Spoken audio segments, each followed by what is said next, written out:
Vous écoutez La Bonne Équipe.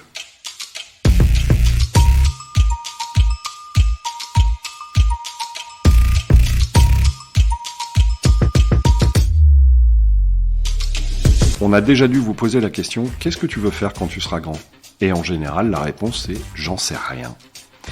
Parce qu'on a besoin de bouchers, de business développeurs, de data scientists, d'infirmières, de maires, de militaires ou encore de pompiers, le podcast La Bonne Équipe, c'est le podcast des métiers. En partant d'un principe assez simple, la bonne équipe, c'est d'abord celle qui se complète en étant persuadé, bien sûr, que tout le monde a un rôle à jouer dans la société. Au travers des interviews que je vais dresser de mes invités, l'idée sera de comprendre en quoi consiste leur métier, quelles en sont les sources de plaisir ou les contraintes, l'idée étant bien sûr de vous inspirer un maximum. Je m'appelle Jérémy Muselet, je suis intervenant en école de commerce et plein d'autres choses encore, et je vous souhaite une bonne écoute.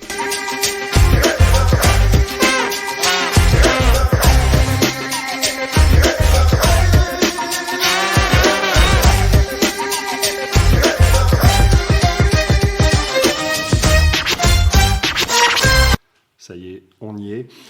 Donc, aujourd'hui, je reçois Yousra Benyaya. Pour ceux qui ne la connaissent pas, c'est une ancienne élève. Elle a quitté l'école il y a de ça à peu près 2 ans. Et forcément, la première question, c'est qu'est-ce que tu deviens, Yousra ? Parle-nous un petit peu de ce que tu as fait, ce que tu fais. Bonjour, merci de m'accueillir. Alors, du coup, oui, moi, j'ai fait l'école MBA. Alors, avant ça, j'avais en fait fait un bac général, donc bac ES. Ensuite, j'ai fait une licence en économie parce que, en fait, ça me plaisait, tout simplement. Je suivais les cours qui me plaisaient. Et donc, ensuite, j'ai fait donc l'école MBA et j'ai participé, en fait, au Startup Challenge à la fin du bac plus 5. Et c'est sur ce projet, du coup, que j'ai proposé une idée sur laquelle je travaille aujourd'hui. Et donc, me voilà aujourd'hui fondatrice de Meaouna. Ok. Avant de parler de Meaouna, concrètement, t'étais bonne à l'école ou pas ? Alors, j'ai jamais été mauvaise. ça c'est la réponse. J'ai jamais été mauvaise.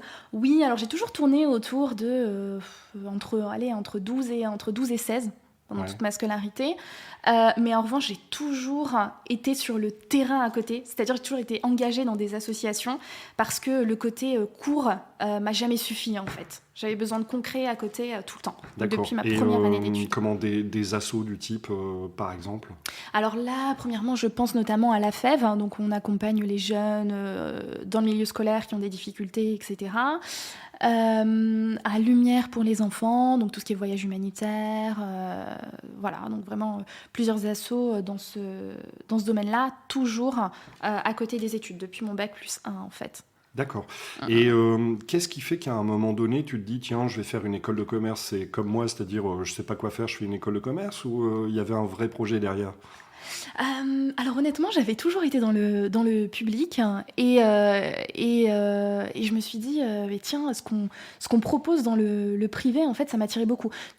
Vous voyez, tout ce qui était en fait business game, tout ce qui sortait un peu en fait du cadre scolaire tel qu'on le connaît, classique.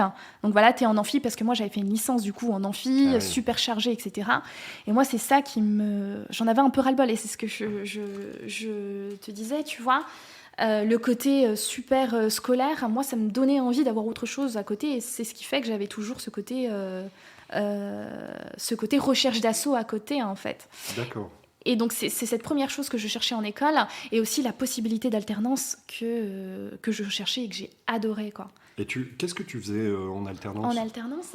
Alors moi, je travaillais pour EPA Hauts-de-France, qui est maintenant Dream Makers. Et en fait, j'accompagnais du coup les porteurs de projets dans le milieu scolaire. Alors l'idée, c'était pas donc de tout âge, collège, lycée, post-bac.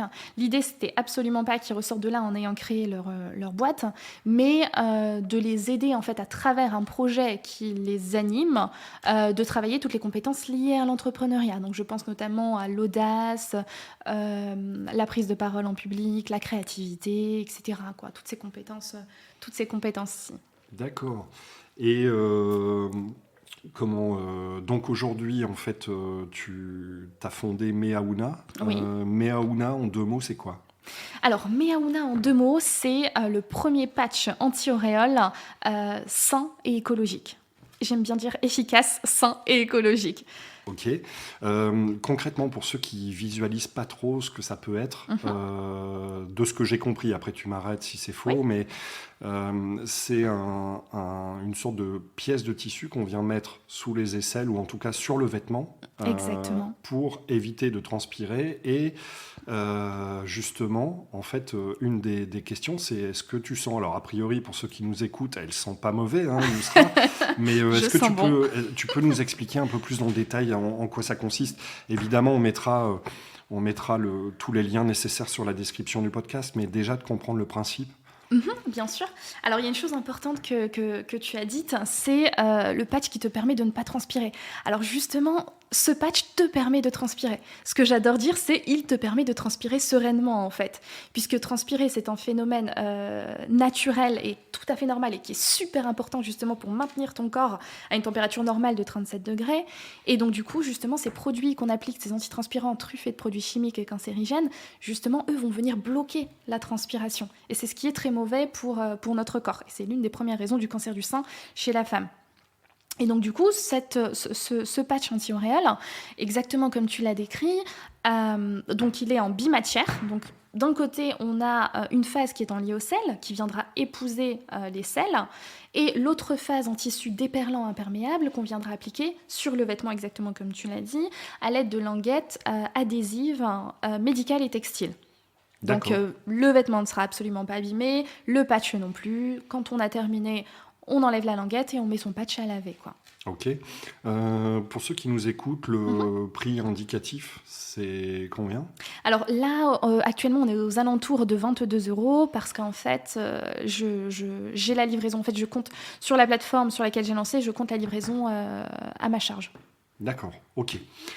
Et qu'est-ce qui fait que, à un moment donné, tu as monté ce projet? Il y a des raisons. Alors, au moment où on nous écoute, c'est le mois d'Octobre Rose, mais justement, est-ce qu'il y a des choses qui t'ont marqué, sensibilisé, qui ont fait que tu t'es dit, tiens, moi, Yousra, je vais me lancer dans Meaouna, le patch anti-transpirant ou qui garantit une bonne transpiration, dirons-nous. Ouais, bien sûr.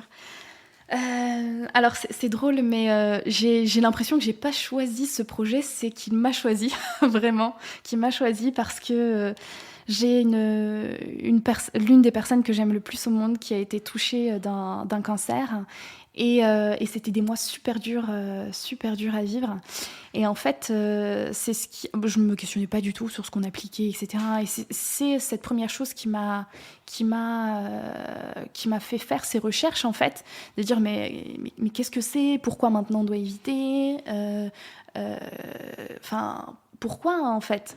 Et en fait, en faisant ma petite étude terrain, je me suis rendu compte que aujourd'hui, le marché a vraiment une absence de réponse produit par rapport à cette problématique de transpiration. Parce que aujourd'hui, en effet, on a de plus en plus de déodorants plus ou moins naturels, etc. Et ça, c'est génial, quoi. Je dirais pas de ne pas utiliser ça, c'est génial. En revanche, ça vient uniquement agir sur les mauvaises odeurs. Là, le problème, c'est que les antitranspirants et les détranspirants, pour ceux qui ne font pas la différence, l'antitranspirant va venir bloquer la transpiration pendant plusieurs heures, et le détranspirant, encore plus fort et donc encore plus nocif, viendra bloquer la transpiration pendant plusieurs jours, de 3 à 7 jours.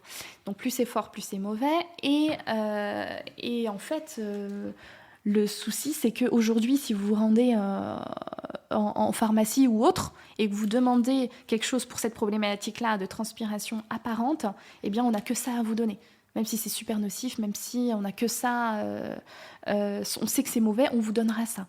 Puisqu'il n'y a que ça sur le marché aujourd'hui, en fait. Et pour ceux qui nous écoutent, le patch, en fait, il est jetable, réutilisable, comment ça se passe? Non. Donc le patch est réutilisable. Il y a vraiment un côté écologique au projet qui me tenait fort à cœur. Donc le patch est réutilisable au minimum 50 lavages. Je dis minimum 50 lavages puisque tout va dépendre de l'entretien qu'on en fera, en fait.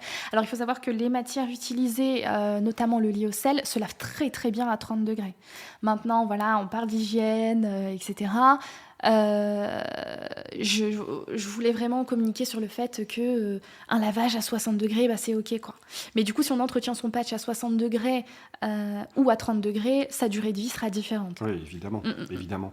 Et est-ce que tu peux nous expliquer comment on applique ce patch? Ouais, bien sûr. Alors, comment on va appliquer ce patch? En fait, vous allez recevoir, si vous le commandez, vous allez recevoir donc dans votre packaging, vous allez avoir donc une paire de patchs anti-auréoles.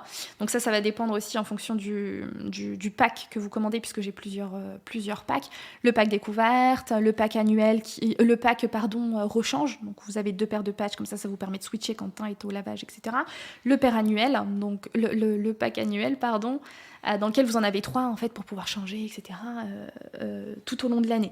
Alors comment on l'entretient en fait le matin, voilà, vous vous réveillez, au même titre que vous allez appliquer votre antitranspirant ou détranspirant le matin, eh bien vous allez venir appliquer votre patch sur votre vêtement, donc idéalement avant de le porter en fait.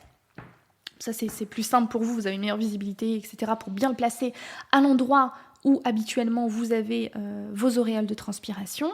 Et donc voilà, vous faites votre journée normale, donc c'est garanti mais super confortable, vous le sentez pas. À l'heure où je vous parle, j'en ai et croyez-moi, ça me sert bien parce que quand je stresse, je transpire. Non, mais il n'y a pas Mais, de stress, on se connaît.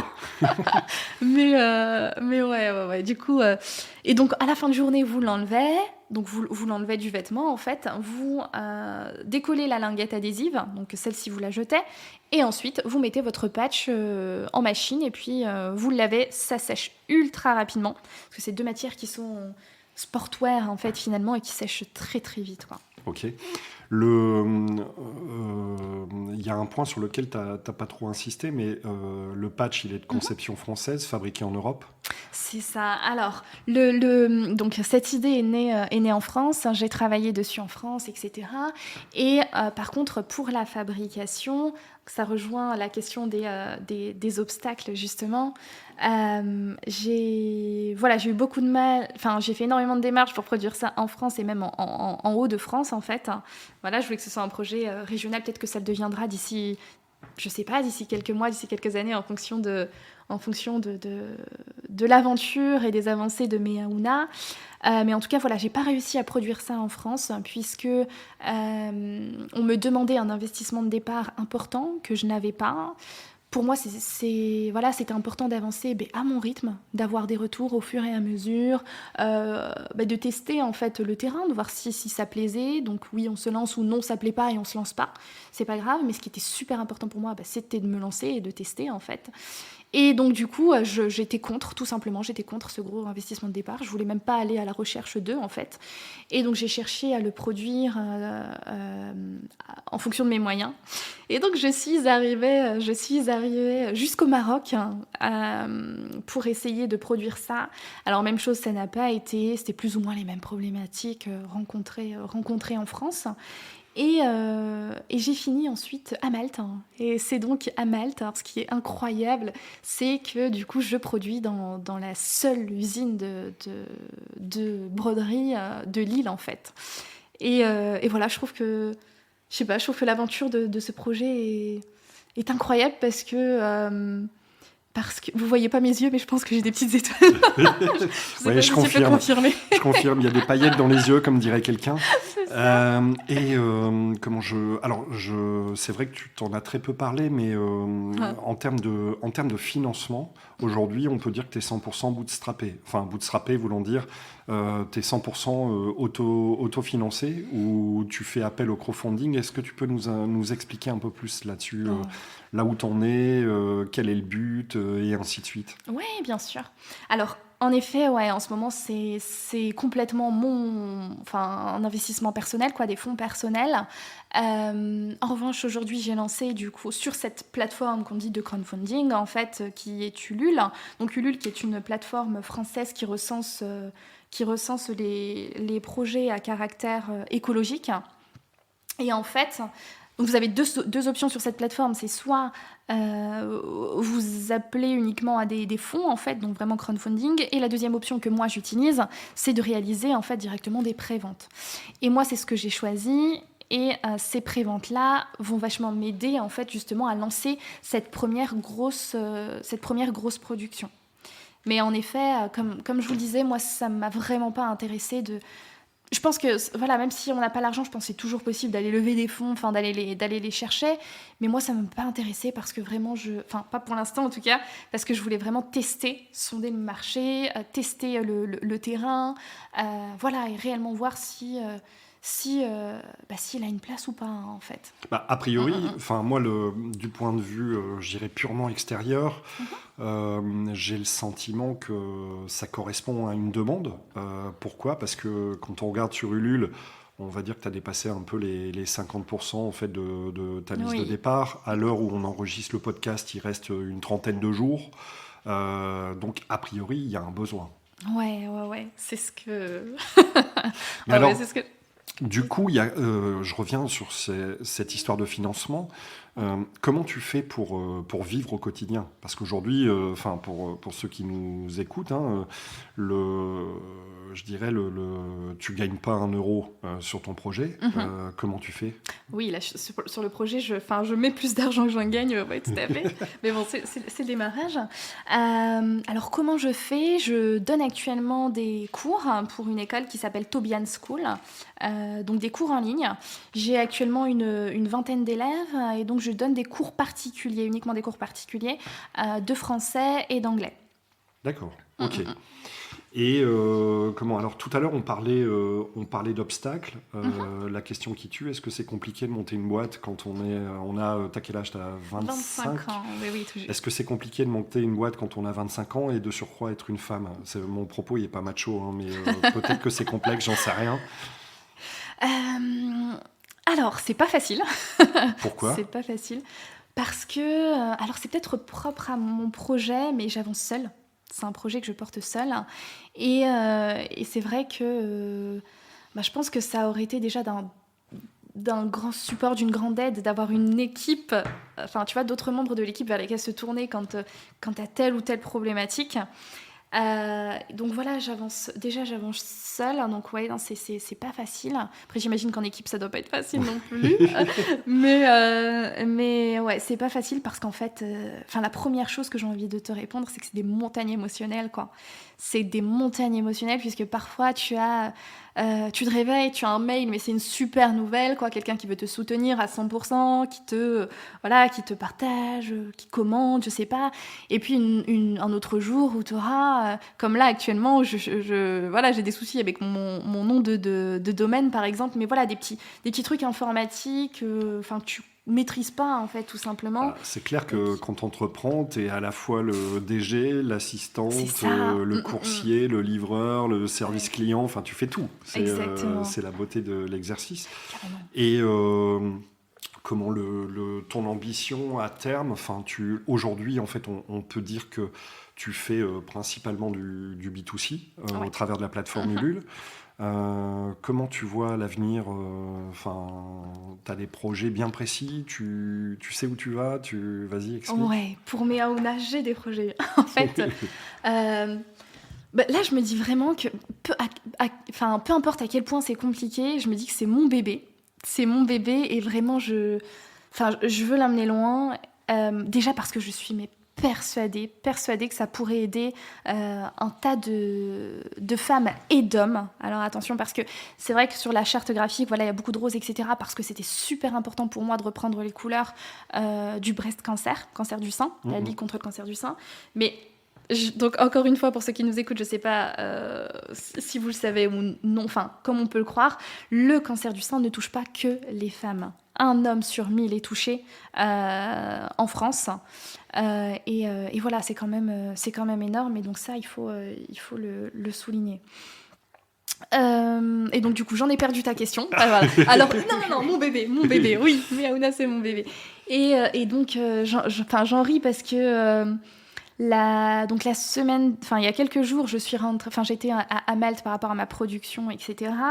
Et j'avais 2 valises, et l'une des valises, c'était uniquement Miaouna. Donc il y avait tout, tout ce qui concerne mes Aouna, des produits, etc. Et à l'aéroport, je rigolais parce que je me suis dit, mais c'est vraiment mon bébé, quoi. Genre, il y a sa valise, il y a ma valise, et on va en faire quelque chose, quoi. Et du coup, en effet, aujourd'hui, je suis en B2C, mais à terme, ce que j'aimerais, c'est entrer en pharmacie, donc à Malte et en France. Et ensuite d'autres pays, mais Dans voilà, le monde vraiment, entier. c'est ça, mais vraiment point de démarrage, parce que j'en suis vraiment persuadée que ça pourrait aider un tas de femmes et d'hommes, quoi. Ok. Parce que cette... Excuse-moi. Pardon. Parce qu'en fait, tu me fais penser à autre chose du coup. Parce qu'en fait, voilà, on parle de transpiration, on parle d'hygiène, on parle de santé, mais il y a aussi derrière ça un côté social qui est que voilà, pour la plupart, ça te met mal à l'aise. Et surtout nous, les femmes, je pense, plus que vous, je pense, tu me diras si je me trompe. Mais voilà, avoir une auréole de transpiration, peu importe quand tu es en train de faire un oral, ou tu exposes quelque chose, ou tu travailles en public, enfin voilà, l'auréole de transpiration apparente, elle t'aide pas en fait à te sentir bien, tu vois, à te sentir à l'aise. Là-dessus, je peux en témoigner. Hein. Je suis habitué à prendre la parole en public régulièrement. Tu fais une intervention, il fait 35 degrés dans une salle, d'un seul coup tu commences à transpirer, et plus tu y penses, plus tu transpires, et concrètement tu te sens pas super bien. Alors que dans les faits, c'est purement naturel, sauf que ça joue énormément, en tout cas sur la confiance, parce que c'est vrai qu'il y a pas mal de gens qui pensent que quand on est habitué à prendre la parole en public, ça devient un automatisme. C'est en partie vrai, sauf qu'il y a toujours des micro-détails qui vont faire que tu te sens en confiance ou pas face à ton auditoire. Et ce genre de... Enfin, moi, ça m'est déjà arrivé 2 ou 3 fois, clairement. Je me sens pas du tout à l'aise parce que je me dis, les gens qui m'écoutent, ils vont être morts de rire, et voilà, quoi. Alors que c'est purement humain, quoi. Aujourd'hui, tu es accompagné ou pas du tout? Alors non, aujourd'hui je ne suis pas accompagnée, j'avance... Seule, 100% seule. J'avance 100% seule. Je pense que je suis... Alors je dis je pense parce que je n'ai pas d'éléments de comparaison, mais je pense être bien entourée. Déjà, je pense que ça joue beaucoup. J'ai une famille qui est super aimante, super présente, etc. Et ce soutien, même s'il n'est pas financier, ce soutien moral, il m'aide beaucoup. Voilà, de me dire, à un moment où j'ai un down, entendre ma mère qui me dit « Mais tu vas y arriver, Yousra, tu vas y arriver. Parce que t'es une battante, parce que tu vas y arriver, en fait. » Rien que ça, je trouve que ça n'a pas de prix, en fait. C'est clair. Mais ça veut dire aussi, tu vis chez tes parents, par exemple? Alors non, justement, là, ça fait bientôt 10 mois que justement j'étais à Malte par rapport à cette problématique-là, etc. Okay, ouais. Carrément. Et là, du coup, je suis rentrée depuis quelques jours. Et donc là, oui, je suis chez mes parents. D'accord, ok. Et si tu devais te décrire ta personnalité, qu'est-ce qui, pour les gens qui nous écoutent, qu'est-ce qui fait qu'à un moment donné, on a envie de croire en Yousra ou pas? La première chose que j'ai envie de dire... cette question est toujours difficile. J'imagine. Ouais, quand ça parle de soi. Alors, je dirais, la première chose, c'est que je suis humaine, en fait, sensible. Et donc, du coup, ce qui m'amène vraiment à être à l'écoute, et c'est la première chose que j'ai dite en lançant ce projet, c'est les personnes qui achèteront et qui testeront le produit, et ben c'est eux qui me permettront d'avancer, en fait, puisque je crois énormément en n'importe quel projet, je crois énormément en l'amélioration continue, quoi. Voilà, quelqu'un qui lance et qui reste. Dans un cours d'école. Je sais pas si je dois bien le prendre, du coup. Mais, non, vas-y, je t'ai coupé sur l'amélioration continue. Alors, ouais, c'est vraiment dans ce sens-là, c'est en fait tout simplement prendre les retours que tu as et les appliquer pour toujours être en accord avec ce qu'ont besoin les personnes qui sont en face de toi, en fait. Et je pense que c'est cette sensibilité-là que j'ai qui me permettra aussi, pas que bien évidemment, mais aussi d'avancer dans ce projet-là, quoi. La deuxième chose, je dirais que j'adore le challenge. J'adore me réveiller et ne pas savoir de quoi va être faite ma journée. Ça, c'est un truc, mais Et je pense dès mon plus jeune âge, quoi. Dès mon plus jeune âge, j'avais ce besoin d'être en asso, d'organiser des choses, de proposer des choses, d'être force de proposition. Et aussi, je pense que c'est la raison pour laquelle j'ai adoré mon alternance quand j'ai fait mon école chez MBWay. C'est que pareil, j'étais force de proposition. J'ai aussi créé un programme qui est proposé aujourd'hui aux étudiants en Hauts-de-France. Donc, programme de sensibilisation justement à toutes ces valeurs liées à l'entrepreneuriat dont je parlais tout à l'heure. Et ouais, ce côté challenge, donc la sensibilité, le côté challenge, comment je me décrirais une troisième chose, je dirais que je suis créative. J'ai mon petit carnet là que tu peux voir, le petit carnet rose, mais qui est toujours avec moi, vraiment qui est toujours avec moi, et sur lequel je dessine, sur lequel j'écris tout ce qui me passe par la tête. Et ouais, je dirais vraiment que la troisième chose, c'est créative, quoi. Et alors j'aime bien passer du coq à l'âne, mais tout à l'heure en fait j'étais donc sur le site d'Ulule. Si vous entendez des oiseaux, c'est un peu normal. On est quasi en extérieur. On avait décidé de se mettre au vert. Sur le site d'Ulule, en fait, j'ai vu qu'il existait différentes tailles de patchs. Moi qui suis un garçon, forcément, je suis un peu limité à ce niveau-là, mais a priori, il y a 2 tailles. Est-ce que tu peux expliquer aux gens qui nous écoutent pourquoi 2 tailles et comment je fais pour choisir la bonne taille ? Pour choisir la bonne taille, oui, tout à fait. Alors, en fait, vous avez donc 2 tailles, une SM, une LXL. Alors, j'ai toujours tendance à diriger le client en fait vers la plus grande, qui est LXL, pour la simple raison que comme ça, donc déjà vous le sentez pas sous le vêtement, donc à ce niveau-là il y a pas de souci, mais comme ça vous êtes certain en fait que votre auréole est complètement piégée sous le vêtement en fait, vous voyez, piégée dans le patch. Ouais, complètement. Après, il y a tout simplement des morphos qui sont super minces, et j'en ai. Enfin, des personnes qui ont contribué au projet, pareil, qui me demandaient. Et là, je disais, toi, tu peux partir vers la SM, quoi. Parce que voilà, si vous êtes super mince, la SM, c'est OK, quoi. Et donc, tout simplement, comme tu me disais tout à l'heure également, vous portez du SM en vêtements, le SM sera OK. Plus, on part sur du LXL, en fait. D'accord, ok. Et en fait, quand j'y réfléchis bien, parce que l'idée de ce podcast aussi, c'est de se dire, tiens, que sont devenus mes anciens étudiants et ainsi de suite, ou parfois même pas des gens que j'ai pu côtoyer directement, mais en fait, Meaouna, si je dis pas de bêtises, ça part d'un Startup Challenge. Pour ceux qui connaissent pas trop le principe, c'est une petite compétition entre différentes promos dans une école de commerce pour porter un projet entrepreneurial. Est-ce que tu peux nous raconter justement cette histoire ? Vous avez gagné ou pas ? Je ne sais même pas au final. Non, on n'a pas gagné, et je ne saurais même pas vous dire où est-ce qu'on est arrivé dans le classement. Franchement, je ne saurais même pas vous dire. Mais non, on n'a pas gagné. En revanche, ce que je sais, c'est qu'on est je suis la seule du coup, puisque l'équipe n'a pas continué, mais à avoir poursuivi, quoi. D'accord. Ouais, l'aventure. C'est dingue en fait. C'est carrément dingue. Ouais, je trouve aussi. Et c'est quoi ton quotidien, Yousra ? C'est-à-dire, potentiellement, tout à l'heure, tu disais, oui, en fait, je ne sais pas trop ce qui va se passer dans la journée. Alors, évidemment, un peu comme moi, il y a toujours une part de hasard, mais globalement, la semaine type de Yousra, qu'est-ce que tu fais ? Comment tu t'organises ? C'est quoi les grandes bornes Oui, alors, c'est complètement... une journée ne ressemble pas à l'autre, quoi, et c'est aussi ce que j'adore. C'est ce que j'adore. Alors, j'essaie toujours, dans ma journée, de ne pas faire une seule chose, en fait. Parce qu'au début, ça m'arrivait, je me disais, aujourd'hui, ça va être que site internet, et je vais avancer à fond sur le site internet. Et, c'est peut-être personnel, mais on sature vachement plus vite, en fait. Moi, parce que... c'est redondant, parce que tu as un problème, tu peux pas avancer. Oui, mais c'est la journée que tu avais bloquée pour le site web, donc même si tu es bloqué par ça, tu dois avancer quand même. Donc ouais, non, c'était frustrant. Donc en gros, donc il y a une partie site web, il y a une partie crowdfunding au travers d'Ulule, j'imagine, dans le sens où tu dois répondre à des potentielles questions ou à des potentielles commandes ou précommandes. Je sais pas comment ça se passe d'ailleurs.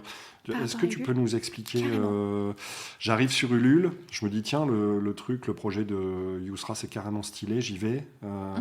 Qu'est-ce que je fais ? Ouais. Alors carrément. Du coup, Ulule, donc c'est une plateforme vraiment qui recense les projets qui souhaitent se lancer, donc uniquement les projets à caractère écologique. Et en fait, comment ça se passe? Donc vous arrivez sur la plateforme, et donc vous arrivez sur mon projet, par exemple, donc Meaouna. Donc, si vous souhaitez contribuer, donc c'est vraiment des préventes, comme tu disais, donc c'est des préventes. Donc, vous avez dessus la date de livraison estimée, etc. Parce que bien évidemment, vous n'allez pas le recevoir comme si vous commandiez sur un site où le produit était prêt à la livraison. En fait, c'est vraiment sous forme de prévente. Et en fait, Ulule, c'est très particulier. Ce qu'il faut savoir, c'est que si vous atteignez l'objectif fixé, bien vous avez la totalité de la somme en fait qui est déposée sur votre projet. En revanche, si vous n'atteignez pas l'objectif, tous les contributeurs sont remboursés. Ah oui, donc il y a, il y a une forme de pression en fait. Moi, je n'avais pas réalisé ça. D'accord. Ah ouais, ok. complètement. Donc, Et je me permets, pour ceux qui oui, iraient sur Ulule, pardon, le projet s'appelle Meaouna et c'est MEA-HUNA.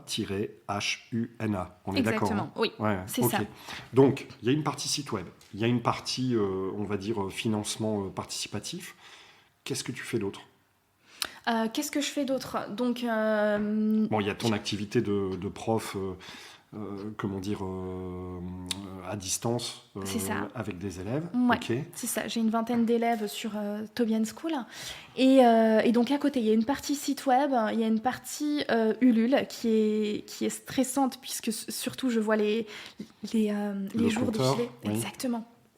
Donc, j'ai fait l'erreur également. Enfin, moi, je pense que c'est une erreur d'avoir lancé en août, puisque c'était un mois creux. Voilà, c'était un mois creux. Et j'ai reçu plein de messages du genre oui, bien sûr, je vais commander, oui, bien sûr, je vais regarder, mais quand je rentre de vacances, enfin, plein de choses comme Oui, ça. oui, bien sûr. Ouais. Et donc, du coup, moi, ça me faisait stresser. Ah, d'ailleurs, une dernière chose, pardon, que j'ai oublié de dire concernant la plateforme en elle-même, c'est que vous avez deux possibilités quand vous entrez sur le projet. C'est soit donc de commander votre patch, en fait, donc une prévente, ou alors simplement de contribuer. Ah oui, comme donateur. C'est ça, de Ok. faire un don. Alors au début, j'étais super contente puisque je voyais je voyais donc les 4-5 premiers à avoir participé, c'était mon cercle proche, et je voyais le compteur, enfin les dons augmenter en fait. Et au début, j'étais contente, je me dis wow, c'est des personnes que je dois pas livrer, et pourtant c'est de l'argent qui rentre. Et en fait, ce qu'il faut aussi savoir, c'est que la plateforme ne compte uniquement les préventes, puisque c'est une plateforme qui t'aide à lancer ton produit. Donc en fait, les dons, elle s'en fiche complètement. Les dons, ça rentre pas dans son compteur, et donc ça te permet pas d'atteindre ton objectif Oui, donc fixé. on va dire à budget équivalent, il vaut mieux passer commande que d'être donateur. Oui, tout à Ok. fait. Tout à Ok. fait, tout à fait. Et alors, moi, si je suis donateur d'Ulule, qu'est-ce que j'y gagne? Est-ce que j'ai quelque chose à gagner ou est-ce que c'est pour la beauté du geste? Ouais, alors figurez-vous qu'il y a des addicts d'Ulule, donc il y a des personnes qui vraiment suivent en fait toutes les news, tous les nouveaux projets qui se lancent, puisque tout simplement, je pense qu'ils ont envie d'être à la pointe de la nouveauté, en fait, savoir ce qui se lance en temps réel. Et donc du coup, il y a ces personnes-là qui sont... je pense qu'ils trouvent satisfaction en fait à participer ou à tester les premiers produits, etc. Et donc ça, il y en a pas mal. Et en fait, comment ça fonctionne? Ils s'abonnent à ton projet, et une fois qu'ils sont abonnés, par exemple, moi, là, en ce moment, j'ai environ 75 personnes qui suivent le projet sur Ulule, donc hors réseau, hors Instagram, alors, hors Facebook. question d'un boomer, hein, puisque je suis un peu vieux, mais Dis-moi. comment on fait pour suivre ton projet sur Ulule? Parce que moi, j'avoue, Ulule, je connais de nom, j'y suis allé quelques fois, mais je suis pas un spécialiste. Concrètement, si j'ai envie de te suivre, je fais quoi? En fait, vous allez, la personne, tu vas du coup simplement sur Ulule, sur Meaouna, donc Ouais. ma page sur Ulule, Ok. et ensuite tu t'abonnes. Et ensuite on te dira. Ouais, au même il y a une titre petite que case tu follow s'abonner. quelqu'un sur Instagram. Ouais, ou c'est voilà. ça. Ok. Sauf que là, tu indiques vraiment ton adresse mail, puisque tu vas recevoir toutes mes newsletters. Ah oui, donc toi, en fait, c'est pour ça aussi qu'Ulule prend une part importante de ton activité, c'est que tu t'animes en quelque sorte ta communauté, soit au travers de newsletters ou, je sais pas, de publications, je sais pas comment t'appelles ça. C'est ça. Donc Ulule, c'est vraiment des newsletters en fait. D'accord. Tu ok. publies une news, et puis tous ceux qui suivent ton projet justement vont recevoir. Ah ouais, excellent. Vont recevoir Excellent. cette newsletter. Et c'est vachement formateur, je trouve, parce que tu touches vraiment à tout, quoi. Du style. Tu touches à tout. Mais C'est rigolo, mais j'avais encore jamais fait une newsletter avant de me lancer dans ce projet, quoi. Pareil, créer un site web, c'est quelque chose que j'avais jamais fait. Un logo, une carte de visite, tous ces supports de communication. Et moi, je suis persuadée. Alors, je pousserai toujours à faire des études parce que je regrette pas et je trouve que ça m'a vachement servi ce que j'ai fait jusqu'à aujourd'hui. Mais je crois aussi vachement au apprendre en faisant, quoi. Apprendre en faisant, je trouve qu'il y a rien de plus formateur, quoi.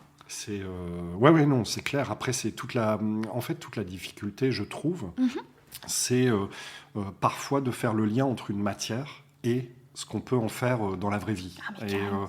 après, alors ça peut dépendre de l'intervenant, mais ça peut dépendre aussi du programme qui a été fixé. Il y a plein de paramètres qui rentrent en ligne de compte. Et justement, je me disais, mais est-ce que il n'y a pas des choses que tu regrettes? Tu vois, moi, par exemple, j'ai pas de honte à le dire, hein, tout ce qui était compta, cours de finance et tout, c'était des choses qui me saoulaient complètement. Sauf que le jour où j'ai commencé à créer, je me suis dit, mince, j'aurais peut-être dû m'intéresser un petit peu plus à ce genre de sujet. Sauf qu'à l'époque, j'arrivais pas à faire le lien entre un cours de compta et ce qu'on en fait dans la vraie vie. Donc, je sais pas, tu as des manques par rapport à ça? Il y a des choses où tu te dis, mince, si j'avais su, j'aurais peut-être dû écouter plus ou tel type de truc. Ou ça va, tu te dis, bon, j'essaie de survivre. C'est ça. Ouais, non, je comprends complètement ton point de vue. Alors, est-ce que j'ai des regrets par rapport à ça? Non, parce que je pense il est jamais trop tard et je suis plutôt du genre à regarder après que de me dire qu'est-ce que j'aurais pu faire différemment. Mais en tout cas, le côté, s'il y a quelque chose qui me fait vraiment peur aujourd'hui, c'est le côté, oui, administratif en fait. Enfin, peur de faire quelque chose de travers qui ait des répercussions après, en fait. Et donc, ouais, si ça, j'aurais pu être plus carré ou suivre davantage des cours liés à cette problématique-là, en tout cas, ça m'aurait aidé. Ça, oui, j'en suis persuadée. Ça m'aurait aidé aujourd'hui. Sauf que, à la limite, je comprends, hein, mais je me dis, tant que t'as pas eu l'idée de projet et que ton projet commence à prendre forme, ça reste quand même malgré tout compliqué de se dire, tiens, il y a une déclaration, je dis n'importe quoi, une déclaration d'URSSAF, une déclaration d'impôt, enfin voilà quoi, ça reste malgré tout virtuel tant qu'on n'est pas confronté au vrai sujet. Ok. Tiens, question qui n'a rien à voir avec le sujet. Tu as une citation de référence Marrant. ou pas? Pardon, je pense à autre chose. Ouais, Du coup, vas-y, dis-moi. Et c'est marrant parce que tu me fais penser à un truc et ça me fait toujours délirer. Je me dis, mais l'anglais à l'école, c'est pas bien de dire ça, mais genre ça m'a jamais permis de progresser. Vraiment quoi. Et depuis que je suis à Malte où je switch pour ma production, etc. Aujourd'hui, je me retrouve à donner des cours d'anglais, quoi. Et je trouve ça incroyable. Je me dis, mais Yousra, à l'école, en anglais, c'était Ouais, mais c'est cata. Et moi, j'appelle ça l'école de la piscine. Non, mais que de c'est clair. réussir. C'est-à-dire qu'à un moment donné, il y a la théorie qui te dit, normalement, a priori, pour faire la brasse, tu dois bouger tes bras de telle ou telle façon. Et tant que t'es pas dans l'eau, tu sais pas, en fait. C'est ça, c'est incroyable. Je trouve ça dingue. Donc voilà, mais ouais, effectivement, l'anglais en général, ça passe mal au niveau des élèves, sauf que il y a quand même pas mal de... Alors pas tous les métiers, mais il y a beaucoup de métiers où ça aide un peu, quoi. Et que le Google Trad, à un moment donné, il marche atteint plus. ses limites, c'est clair. Ok. Et Carrément. comment... Est-ce que tu as une citation de référence? Alors, il y en a une que j'adore. Alors, je l'ai en anglais, c'est When you love the journey, you are ready to manage with every destination. C'est comme... Vous remarquerez, cet anglais de haut niveau, elle était partie pour nous faire la suite de l'interview en anglais, c'est quand même énorme. Mes respects, Madame Yousra. Alors, c'est vraiment quand tu aimes le chemin, en fait, le chemin qui te mènera vers l'objectif que tu te fixes, en fait, quand tu aimes ce chemin-là, toutes les destinations, donc peu importe le résultat, c'est OK, quoi. Parce que tu aimes ce que tu fais au quotidien, tu aimes ce chemin que tu prends quotidiennement, en fait. Et voilà, t'avances step by step, et peu importe le résultat que tu auras, t'auras pas de regrets. Ouais. Après, tu vois, moi je me dis, forcément, il y a le côté intervenant en école, mais je me dis, il y a ce que tu aimes faire, ça c'est super important, mais il y a aussi les valeurs que tu y mets derrière. C'est-à-dire que si on prend le cas de Meaouna, ok, alors on va se dire qu'il y aura peut-être des haters dans l'auditoire, à savoir, c'est un projet de business, certes, mais il est porteur d'un certain nombre de valeurs. Et pour le coup, en plus, c'est un truc qui te tient à cœur. Donc, je trouve que c'est bien. Enfin, je critique pas la citation, c'est au contraire, je trouve ça excellent. Mais je me dis, il y a la dimension j'aime et il y a aussi les valeurs que tu mets derrière. Alors, pour les gens qui regarderont la page Ulule, effectivement, on met en avant la conception française, le côté responsabilité environnementale, et puis par les temps qui courent avec le réchauffement climatique, je me dis ça prend tout son sens aussi, ce genre de choses, parce qu'on limite clairement la pollution. Donc voilà, mais ouais, merci pour la citation. Demain, Meaouna marche pas. Qu'est-ce que tu fais? Qu'est-ce que je fais? Je sais pas. Qu'est-ce que je fais? Je sais pas. Mais en tout cas, enfin, peu importe si ça fonctionne ou pas, mais je suis fière en fait d'avoir essayé. Ça fait un peu, je sais pas, peut-être,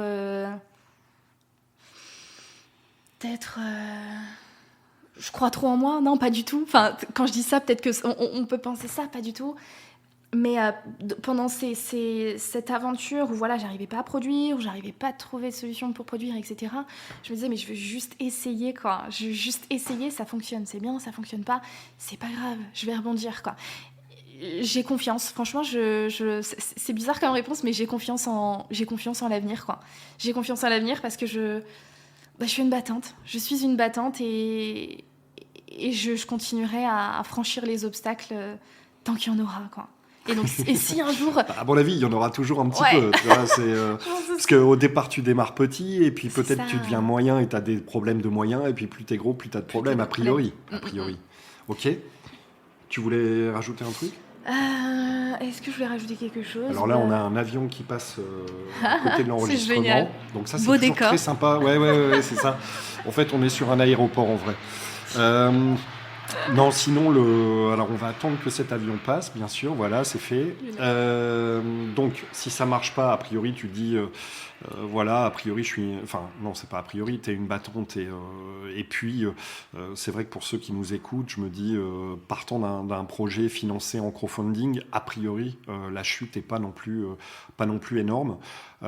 Est-ce que parfois, tu t'es posé la question de te dire que tu étais trop en avance sur ton temps? Alors, c'est peut-être un peu présomptueux de dire ça, mais de dire, oui, les gens sont conscients en fait, qu'il faut faire attention aux produits qu'on utilise et ainsi de suite, mais est-ce que les mentalités, chez les plus jeunes, à mon avis, c'est plus facile de percer que sur des gens de mon âge, clairement, mais est-ce que parfois tu te dis, mince, je suis peut-être un peu trop en avance, il va me falloir peut-être plus de temps que prévu pour lancer mon produit, parce qu'il va falloir convaincre, enfoncer des portes. Est-ce que tu as une vision là-dessus ou je sais pas. Ouais.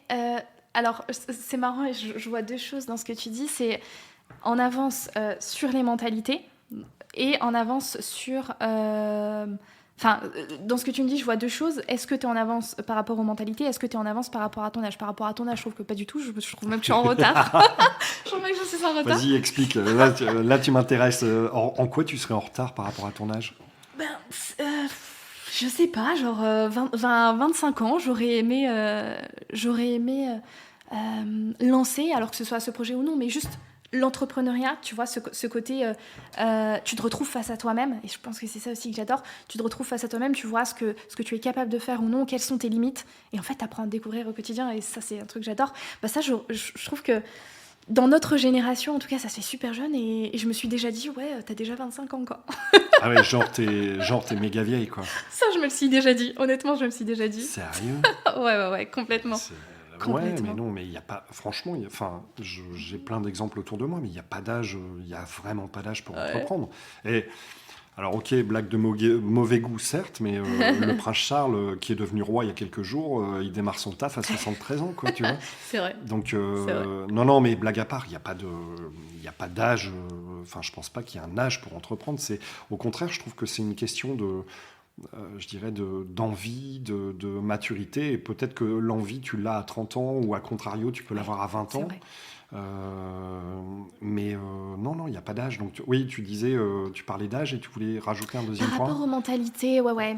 La question que tu posais, je la trouve géniale cette question parce que la première chose qui me vient, c'est que quand j'ai été la première fois en pharmacie pour demander un produit, une alternative en fait tout simplement au produit qu'on s'appliquait, elle m'a dit ah, mais ça on me le demande souvent, mais non on n'a rien. Et là je me suis dit mais c'est dingue quoi. Parce qu'il y a un besoin, il y a quelque chose, mais on n'a pas de réponse produit. Je te dis ça parce que quand j'ai fait mon étude terrain, la chose qu'on m'a dite, c'est je pense que votre produit, il a toutes ses chances, il est dans l'air du temps, puisque ce qui cartonne en ce moment, les stocks qui défilaient, c'était les lingettes démaquillantes, lavables et réutilisables, qui se vendaient en pharmacie. Et la dame me disait, ils partent à une allure, et elle me disait, mais ton produit, il est complètement dans l'air du temps. Et quoi, alors, ces critères. question candide, mais ça m'intéresse. Comment on fait pour rentrer dans une pharmacie? Mis à part ouvrir la porte, je m'entends. Comment on fait pour être distribué dans une pharmacie? Tu connais les règles ou pas? Ah ouais, alors il y a deux choses, il y a deux réponses en fonction. Je disais tout à l'heure que j'aimerais entrer en pharmacie à Malte puis en France. En fait, c'est pas pour rien que j'utilise cet ordre-là, puisque à Malte, en effet, c'est vachement plus... les barrières à l'entrée, en tout cas, sont vachement plus light à Malte qu'en France. À Malte, c'est vraiment très commun d'aller en pharmacie. Vraiment, vous avancez, vous êtes dans une rue, vous voyez, mais un nombre incalculable de pharmacies. Vraiment, chez eux, c'est très... y en a énormément, quoi. Et en France, c'est... donc du coup, je vous disais, à Malte, c'est vachement plus light dans le sens où tu déposes tes produits. Donc voilà, il y a un partenariat, on se met d'accord sur la marge. Une sorte de dépôt-vente ou un truc dans le genre, on va dire? Ou pas vraiment, non? Alors, il y a quand même un partenariat, un contrat, etc., dans le sens où on se met d'accord sur la marge qu'ils souhaitent garder, etc. Ouais. Et donc, tu déposes tes produits. Ce qu'ils vendent, ils gardent leur marge, le reste, c'est pour toi. Ce que tu n'as pas réussi à vendre, tu les récupères, quoi. Tu les récupères. En France, c'est un peu plus carré, dans le sens où, il y a vraiment un contrôle. Il faut passer certains tests pour prouver que, il n'y a pas de produits chimiques. Enfin, en tout cas, que que c'est bien réglementé, en fait. C'est normé, ouais. Exactement, que ton produit est carré, qu'il n'y aura pas de complications ou autres chez le client ou... de complications ou de choses qui n'iront pas par la suite, quoi. Donc en effet, c'est pour ça que quand j'utilise cet ordre-là en pharmacie à Malte puis en France, c'est réfléchi. Ok. Qu'est-ce que tu lis? Est-ce que tu lis ou pas? Et si oui, qu'est-ce que tu as lu récemment? Ouais, alors, alors en ce moment, j'ai un peu moins de temps, du coup, depuis que je suis entre le projet et les cours en ligne. Mais il y a un livre que j'ai beaucoup aimé, par exemple, dont je peux vous parler, c'est Père pauvre et Père riche. Alors c'est marrant parce que c'est pas du tout pour le côté de Robert Kawasaki, c'est pas du tout pour le côté argent, etc., mais vraiment pour le côté mindset que ce livre défend, je trouve incroyable. Parce qu'en fait, rapidement, pour ceux qui ne connaissent pas l'histoire, c'est l'histoire donc d'un jeune qui a grandi entre son père qui avait une situation stable, j'ai envie de dire, donc salarié, un salaire qui tombe tous les mois, etc. Et un autre père, entre guillemets, qui est le père de son ami, en fait, mais voilà, qui l'élève, avec qui il passe beaucoup de temps, etc. Et celui-là a une situation qui n'est pas stable du tout, qui va au contraire prendre les risques, aimer le challenge, etc. Et donc les deux pères, entre guillemets, vont lui donner une vision complètement différente de la vie. Et c'est ce côté mindset que véhiculent les deux que j'ai trouvé incroyable, parce que c'est vrai que c'est compliqué d'expliquer à quelqu'un qui est en train de grandir, en fait, à un enfant, de lui dire c'est soit tu vas à l'école, tu fais tout carré, t'as ton truc stable, etc. Soit tu prends les risques, tu sais pas de quoi il fait demain, mais tu peux réussir, et tu peux très très bien réussir justement en prenant ce chemin-là. Et son père biologique, lui, avait tendance lui disait très clairement... réussir, c'est atteindre cette stabilité, justement, tu vois. Alors que l'autre, c'était réussir, c'est faire ce que tu veux, c'est prendre les challenges, tu vois.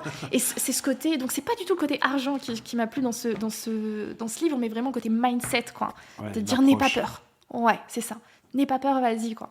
Ok. Et je sais pas, alors quand tu travailles pas, quand tu lis pas, quand je sais pas, tu regardes des films, des séries, qu'est-ce qu'on doit voir comme série, impérativement? Franchement, alors ma réponse c'est non. C'est non.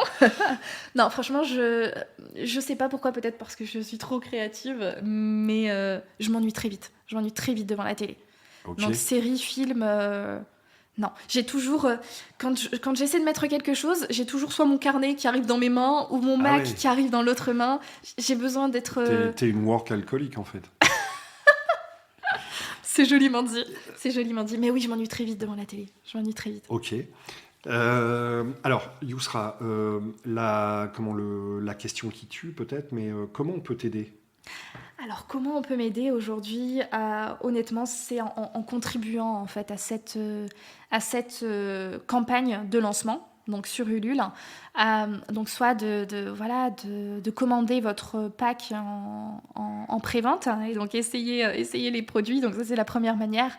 Et la deuxième manière, c'est de tout simplement partager cette campagne de lancement, en fait, qu'elle ait un maximum de visibilité. Puisque cette plateforme Ulule, hein, donc en effet, elle te permet de vendre, enfin de réaliser tes préventes et d'avoir cette première somme qui t'aide à lancer cette première production. Mais elle te sert aussi, et c'est pour ça que je les trouve géniaux, c'est de te créer en fait cette première communauté, tu vois, autour de cette idée, autour de ce projet, quoi. Donc un partage, donc un achat ou un partage, voilà comment on peut m'aider. Ok, quoi. un achat, un partage.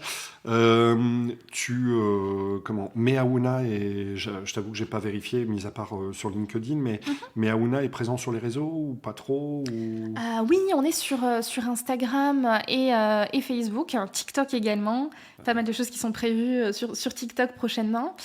Mais voilà, ce qui est le plus animé, en tout cas aujourd'hui, ça reste Instagram, donc qui est Meaouna également. D'accord, ok. Et si toutefois d'autres, d'autres personnes voulaient intervenir pour, pour participer au financement de ta boîte, pour t'aider, à plus structurer ta démarche, est-ce que tu es open, pas open, c'est quoi ton mindset là-dessus? Moi, c'est que mon mindset, c'est que je suis ouverte à toute proposition. Vraiment. Ok. Je suis ouverte à toute proposition et voilà, après tout dépend de l'éventuelle collaboration, quoi, de ce qui peut se faire. Ok. Je rajouterai en fait des liens dans la description, bien sûr, mais on te contacte comment? Le meilleur moyen pour te contacter, c'est comment? Alors, le meilleur moyen pour me contacter, c'est par téléphone. On va pas laisser ton numéro de téléphone ici, on sait jamais.